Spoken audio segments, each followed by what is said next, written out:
नमस्कार, आप देख रहे हैं खबर 100 में हूं आपके साथ राहुल मौर्य। आइए नजर डालते हैं इस वक्त की सबसे बड़ी खबरों पर, लेकिन उससे पहले एक नजर हेडलाइंस की ओर।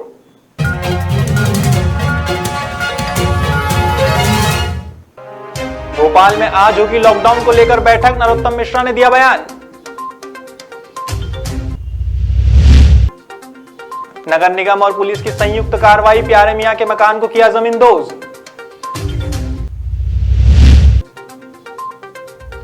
अंधे कत्ल का हुआ खुलासा, जमीनी विवाद के चलते हुई थी हत्या। कसरावद में मनाई गई रानी लक्ष्मीबाई की जयंती, वंदे मातरम परिवार ने किया कार्यक्रम का आयोजन।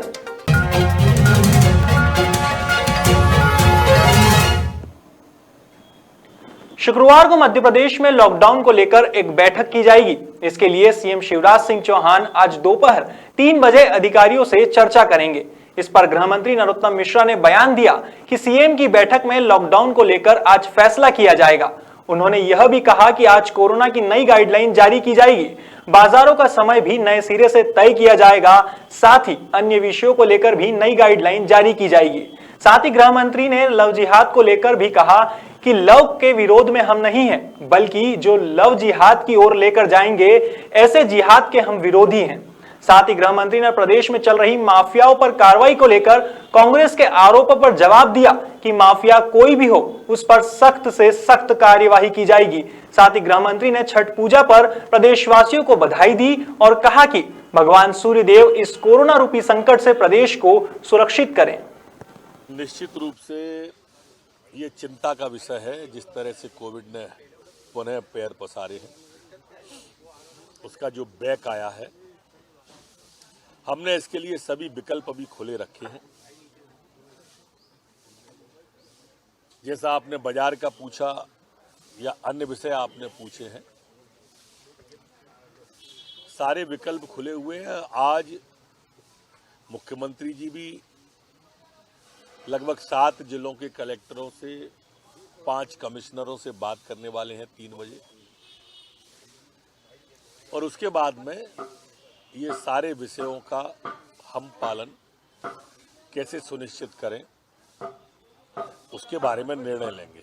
लेकिन ये सच है कि हमको कोरोना की भयावहता को समझना चाहिए, और जो सावधानियां बताई गई हैं, जो प्रधानमंत्री जी के द्वारा सावधानियां बताई गई हैं, हम उनका पालन सुनिश्चित करें। लॉकडाउन जैसी कोई स्थिति निर्मित हो सकती है कि जिस तरीके से बढ़ रहा है? आज 3 बजे के बाद उस पर संभवतः कोई भी निर्णय होगा। मध्य प्रदेश में सियासी दौर का सिलसिला तो जैसे रुकने का नाम ही नहीं ले रहा है।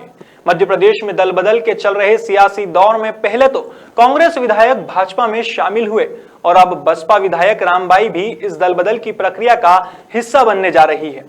दरअसल कांग्रेस विधायकों के बाद अब पथरिया से बसपा विधायक रामबाई ने भाजपा से चुनाव लड़ने की इच्छा जताई है। इसी कड़ी में रामबाई गृह मंत्री नरोत्तम मिश्रा से मिलने पहुंची, और रामबाई ने कहा कि अभी ऐसी कोई स्थिति नहीं है और ना ही बात हुई है, अभी सिर्फ पार्टी ज्वाइन करने की बात चल रही है। भूपेंद्र सिंह, मुख्यमंत्री शिवराज सिंह चौहान और वीडी शर्मा से बात होने के बाद ही बीजेपी ज्वाइन करूंगी। वहीं उन्होंने कहा कि भाजपा की नीति रीति और क्षेत्र के विकास की वह भाजपा ज्वाइन करेगी।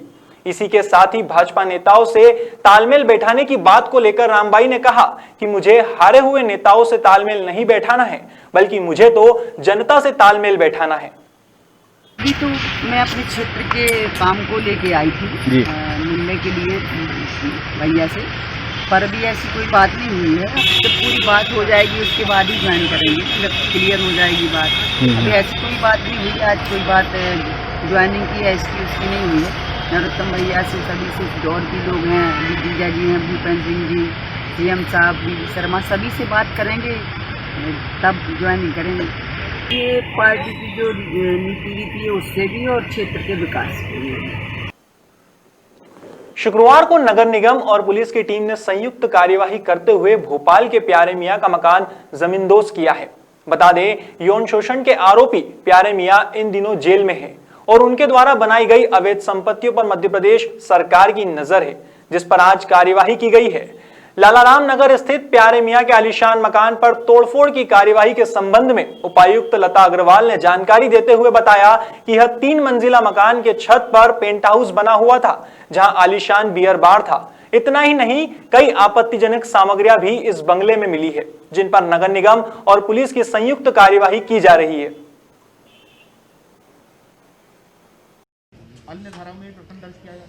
इसमें चूंकि लगातार अभी देख रहे हैं कि इसमें अवैध जो अतिक्रमण है, सभी गुंडे और अपराधियों के विरुद्ध उस अवैध अतिक्रमण को प्राथमिकता पर कार्रवाई उसके विरुद्ध की जा रही है। उसको ध्यान में रखते हुए कुछ ऐसे मामले जिनमें ऑलरेडी वैधानिक प्रक्रिया के अंतर्गत कार्रवाई की गई है, उन्हें नोटिस दिए गए हैं, उन्हें वैधानिक प्रक्रिया के अंतर्गत सारी कार्रवाई पूरी करने के बाद जब संतोषजनक जवाब नहीं मिलता है तो उसमें नगर निगम, प्रशासन और पुलिस की टीम मिलकर के संयुक्त कार्रवाई करती है। इस पूरे मामले में भी ये कार्रवाई की जा रही है और ऐसे और भी जो बदमाश हैं और भी जो अपराधी हैं, जो आरोपी हैं, जिन्होंने हाल फिलहाल में कोई भी ऐसी सनसनीखेज घटना की है, उनके विरुद्ध ये कार्रवाई जारी रहेगी। मुख्यमंत्री शिवराज सिंह चौहान के सपनों के शहर इंदौर की खूबसूरती के दुश्मन बन चुके पौधा चोरों से परेशान नगर निगम अब सीसीटीवी से चोरों को पकड़ेगा। दरअसल नगर निगम इन दिनों शहर के मुख्य मार्गों सहित अन्य चौराहों पर सजाए गए पौधे की चोरी करने वालों से काफी परेशान हो गया है। दिन में नगर निगम विभिन्न चौराहों पर खूबसूरत फूलों के पौधे लगाता है और रात में लोग इन्हें चोरी कर ले जाते हैं। यह सिलसिला पिछले कई दिनों से चल रहा है। नगर निगम के उद्यान उपायुक्त कैलाश जोशी ने इसकी पुष्टि करते हुए बताया कि सयाजी होटल चौराहे और व्हाइट चर्च चौराहे पर लगाए गए महंगे आकर्षक पौधे और फूलों के पौधे चोरी हो गए हैं। उन्होंने कहा कि कर्मचारियों द्वारा इन चौराहों की चौकीदारी करना आसान नहीं है, इसलिए अब चोरों को पकड़ने के लिए आसपास लगे सीसीटीवी कैमरों के फुटेज की तलाश की जा रही है। संबंधित थानों में इसकी लिखित सूचना दी जा रही है। 7 स्टार रेटिंग के लिए जो सौंदर्यीकरण के काम प्रमुख चौराहे और रोटरियों पे किए जा रहे हैं, उसमें पहली बार जो है मौसमी पुष्प जो है इसमें लगाए जा रहे हैं, क्योंकि उनकी खूबसूरती दिखती है। तो कई जगह पे कुछ लोग जो है उसमें से पौधे निकाल के ले जा रहे हैं। जैसे अभी कुछ 10 से 12 पौधे हमारे यहाँ सयाजी के सामने जो रोटरी तैयार की थी उस पर लोग निकाल के ले गए।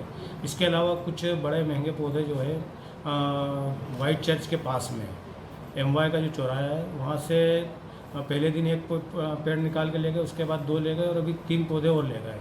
अब 24 घंटे इस तरह की जो है हर स्थान पे चौकीदार रखना संभव नहीं है, तो हम तो जनता से यही करेंगे कि इसमें जहाँ भी दिखे इस तरह की जो है सूचना हमारे निगम कंट्रोल को दे, या हमारा स्टाफ भी हम कोशिश कर रहे हैं कि उस जगह जो है कुछ समय के लिए जो है ऐसे समय जिस समय चोरी होने की संभावना रहती है उस समय खड़े रख के उसमें भी हम जो है निगरानी कर रहे हैं। ये पौधे कौन से थे, कितनी कीमत इनकी थी? सयाजी रोटरी के साम जो लगाए थे पौधे उनकी कीमत तो 15 से 20 रुपये के आसपास थी, लेकिन जो ये वाइट चर्च के पास में जो पौधे लगे थे वो पौधे जो है महंगे थे, लगभग 700 रुपये प्रति। बीते दिन रानी लक्ष्मीबाई की जयंती थी। उनकी जयंती के अवसर पर खरगोन जिले की कसरावत तहसील के ग्राम रेगवा में वंदे मातरम परिवार द्वारा रानी लक्ष्मीबाई की जयंती मनाई गई और शाम को बैंड बाजे के साथ धूमधाम से रैली निकाली गई। साथ ही एक युवती ने रानी लक्ष्मीबाई का वेश धारण कर वहीं इस कार्यक्रम का संचालन मिथिलेश गोयल ने किया और समाज को राष्ट्रभक्ति के लिए संदेश दिया। इसके अलावा रंगोली व चित्र प्रतियोगिता का आयोजन किया गया, जिसमें कई युवक युवतियों ने हिस्सा लिया और प्रथम द्वितीय स्थान प्राप्त किए। बता दें, वंदे मातरम परिवार के युवक युवतियों ने कार्यक्रम को सफल बनाने में सहयोग दिया है।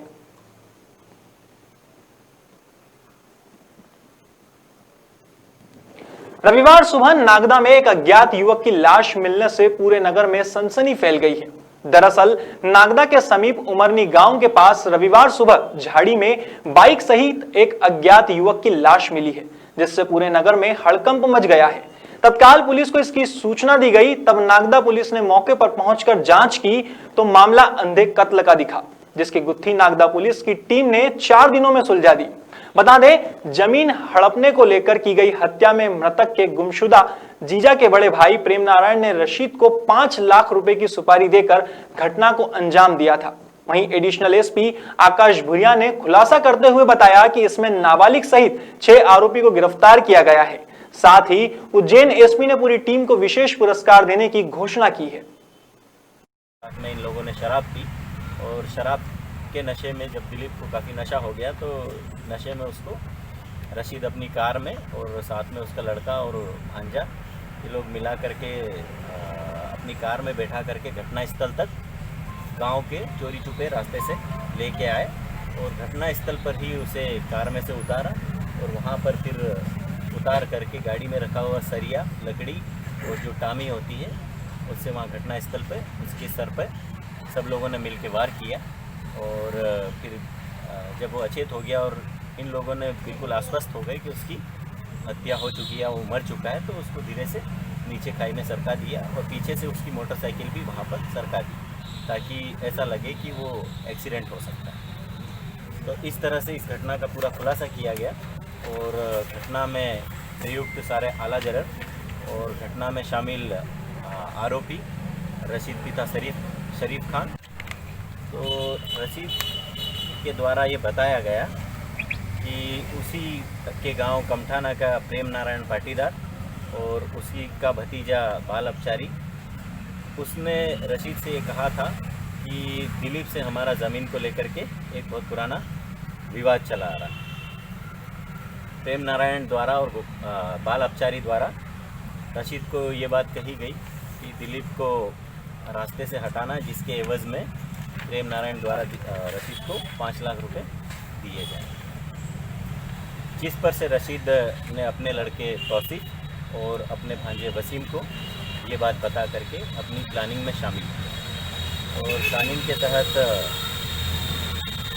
जो प्रेम नारायण का हाली गणपत है, गणपत को दिलीप के ढाबे पर भेजा गया और 14 तारीख की रात में दिलीप को ढाबे से ग्राम कमठाना में रशीद के कुएं पर बुलवाया गया।